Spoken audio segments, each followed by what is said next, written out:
अस्सलाम वालेकुम नादरीन, मैं हूं हकीम उसामा और आप देख रहे हैं हमारे channel daily health Urdu.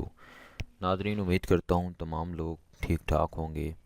Viewers, आज एक ख़ास वीडियो के साथ हाज़िर हूं। ये उन लोगों के लिए ख़ास वीडियो बनाई गई है जिन लोगों को एतलाम जरियान, जिन लोगों को गर्मैश मैदे में गर्म मिजाज है। ये उन लोगों के लिए एक बेहतरीन माजून है।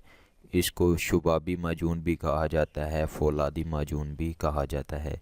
ऐसी माजून है जो लोग जितने अरसे से नामर्द हैं बिल्कुल ख़त्म है। एक बार इसको इस्तेमाल करें, मैं कहता हूँ ये तकरीबन 1 महीने के अंदर अंदर बंदे को फ़िट कर देती है।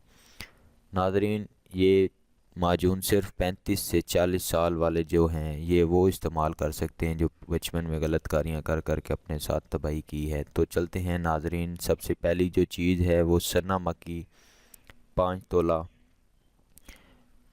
फली किकर 3 तोला, मूसली सफ़ेद इंडियन 3 तोला, छोटी इलायची 10 अदद और बोहड़ का दूध आपने ले लेना है 20 कतरे बोहड़ के दूध के। इसके साथ कुश्ता कली 5 ग्राम, उसके बाद कुश्ता फौलाद ये भी 5 ग्राम ले लेना है। फौलाद ओरिजिनल होना चाहिए, 5 ग्राम ज़्यादा नहीं लेना।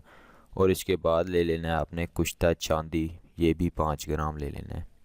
इन तमाम चीज़ों का आपने सफ़ूफ़ बना लेना है। सफ़ूफ़ ऊपर तमाम वाली चीज़ों का सफ़ूफ़ बना लेना है और उसके बाद आपने इस तरह की माजून तैयार कर लेनी है। कुश्ता वगैरह मिला के तमाम चीज़ें, बोहड़ के दूध, कुश्ता कली और इसके साथ फौलाद और ये चांदी, कुश्ता चांदी, ये तमाम चीज़ें आपने इन तमाम चीज़ों का सफ़ूफ़ बनाकर शहद में मिलाकर आप ये माजून तैयार कर लेनी है, जिस तरह मैंने आपको वीडियो में दिखाई है। उम्मीद करता हूँ ये वीडियो आपको पसंद आई होगी। मज़ीद वीडियोज़ के लिए हमारे चैनल को ज़रूर सब्सक्राइब करें। अल्लाह हाफ़िज़।